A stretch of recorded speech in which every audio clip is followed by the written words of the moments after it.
Hello, आप सभी को नमस्कार। आज हम पढ़ने जा रहे हैं संधि व संधि के प्रकार, और जिसमें भी आज का जो मुख्य वीडियो है वो रहेगा हमारा स्वर संधि के भेद को एक आसान से ट्रिक से समझने के लिए। तो इससे पहले मैं आपको एक बार संधि के बारे में बता देती हूँ। वैसे संधि के बारे में सब जानते हैं कि संधि क्या होती है और संधि में कौन से वर्ण वर्ण होते हैं, कौन सी मात्राओं का मेल होता है, इसलिए मैं थोड़ा सा एक बार बता देती हूँ। संधि दो शब्दों से मिलकर बना है, सम प्लस धी, जिसका अर्थ होता है मिलना। हमारी जो हिंदी भाषा होती है उसमें तो हम पूरे शब्दों को लिखते हैं, लेकिन जो संस्कृत भाषा है उसमें हम किसी भी प्रकार से बिना संधि किए हुए शब्दों का अर्थ स्पष्ट आसानी से नहीं कर सकते हैं। संधि किसे कहते हैं? जब दो शब्द मिलते हैं तो जो पहला शब्द होता है उसका अंतिम वर्ण व दूसरा शब्द का पहला वर्ण मिलकर संधि को बनाता है, मतलब संधि युक्त शब्द बनता है। और उसमें फिर जो शब्द नया शब्द बनता है उसके अर्थ में परिवर्तन आता है, उसे हम संधि कहते हैं।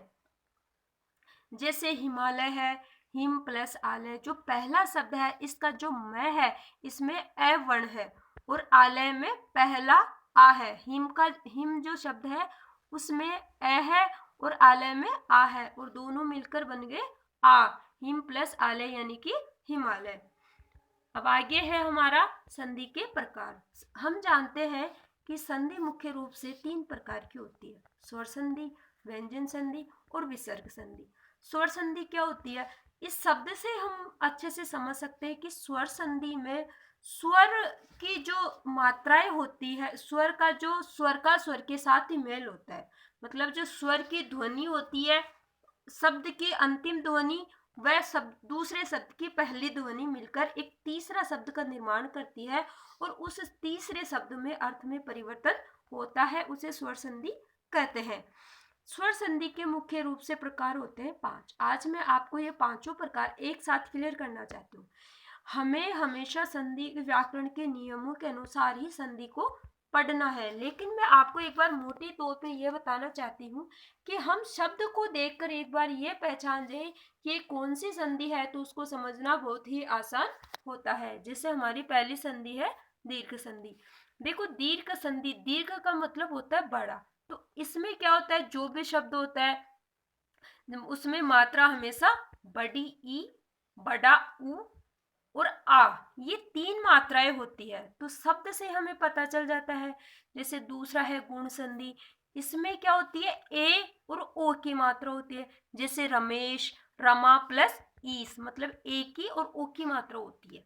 वृद्धि संधि, वृद्धि के नाम से समझ में आ रहा है कि इसमें वृद्धि होती है, यानी कि इसमें दो मात्राएं होती है। जो भी शब्द होता है उसमें आई और औ की मात्रा होता है। स्वर संधि के पांचों भेदों में अगर सबसे सरल तरीका है शब्दों को पहचानने का तो वो होता है वृद्धि संधि। अगला है यण संधि और अयादि संधि। आज मैं इस वीडियो में आपको केवल शब्द से संधि को पहचानने की ट्रिक बता रही हूँ। अगले वीडियो में हम संधि विच्छेद करना सीखेंगे। यण और जो दीर्घ संधि होती है इसमें एक कंफ्यूजन हमेशा रहता है, यण और अयादि। आपको हमेशा शब्द से ध्यान रखना। यण यानी कि इसमें जो भी शब्द होता है उसमें यह आता है, और अयाति संधि में अय आता है। ठीक है, बता देंगे। जैसे यण और अयाति में आपको एक चीज का ध्यान रखना है, यण जो संधि होता है उसमें भी यह और वह होता है, यह होता है और वह होता है, और अयाति में अय और औ होता है। मुख्य रूप से यह ध्यान रखना है कि इसमें भी यह और वह होता है, इसमें भी यह और वह होता है। लेकिन हम पहचान कैसे करेंगे वो आगे मैं आपको बताती हूँ। सबसे पहले हम दीर्घ संधि के बारे में देखते हैं। देखो, पहला शब्द है पुस्तकालय। पहले हम शब्द से पहचानने की प्रयास करेंगे, संधि विच्छेद को नहीं देखेंगे, शब्द पे चलते हैं। देखो, पुस्तकालय, इसमें का पे आ की मात्रा है। विद्यार्थी, इसमें आ की मात्रा। ये जो रविंद्र शब्द है ये गलत है, इसका संधि विच्छेद सही है। इसका सही शब्द होगा रविंद्र, बड़ी की मात्रा लगेगी इसमें। ठीक है। अगला शब्द है गिरीश। गिरीश जो है, देखो इसमें भी बड़ी ई की मात्रा है। मुनीस, इसमें भी बड़ी ई की मात्रा है। मुनिंद्र, इसमें भी बड़ी ई की मात्रा है। और भानुदय, देखो इसमें भी बड़ा ऊ की मात्रा है। और वधूर्जा, इसमें बड़ा ऊ की मात्रा है। विदुदय, इसमें भी बड़ा ऊ की मात्रा है भू प्लस ऊर्जित, इसमें भी बड़ा ऊ की मात्रा आएगी, इसमें भी यह गलत है, भूर्जित होगा।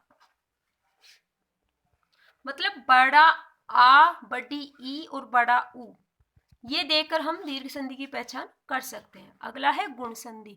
देखो इसमें क्या होता है, एक की मात्रा होती है, जैसे नरेंद्र में एक की मात्रा है, सुरेंद्र में एक की मात्रा है, ज्ञानोपदेश में ओ की मात्रा है, भारतेंदु में एक की मात्रा है, देवर्षि और सर्वेक्षण इसमें री होता है। मतलब जो रै का इसमें रै को देकर अपन समझ सकते हैं। इसको मैं और अच्छे से जब दूसरा वीडियो बनाऊंगी तब आपको एक्सप्लेन करूंगी। अगला है वृद्धि संधि। मैंने पहले ही कहा था वृद्धि संधि को पहचानने का सबसे आसान तरीका होता है, इसमें हमेशा दो मात्राएं होती है, ऐ की और औ की, तो शब्द को देख के पहचान सकते हैं कि ये वृद्धि संधि का उदाहरण है। अगला है अपना यण संधि। देखो यण संधि में होता क्या है कि इसमें जैसे यह है, इसमें भी यह है, इसमें वह है, इसमें भी वह है और इसमें भी यह है। लेकिन अपने को पता कैसे चले, यण संधि का हमेशा ध्यान रखने का तरीका होता है कि यह से पहले जो वर्ण आता है वो वर्ण आता है, पूरा अक्षर नहीं आता है, आधा अक्षर आता है। जैसे यह से पहले आधा र है, वैसे पहले आधा न है, इससे वैसे पहले आधा स्व है, या यह से पहले आधा व है। अगला है अयादि।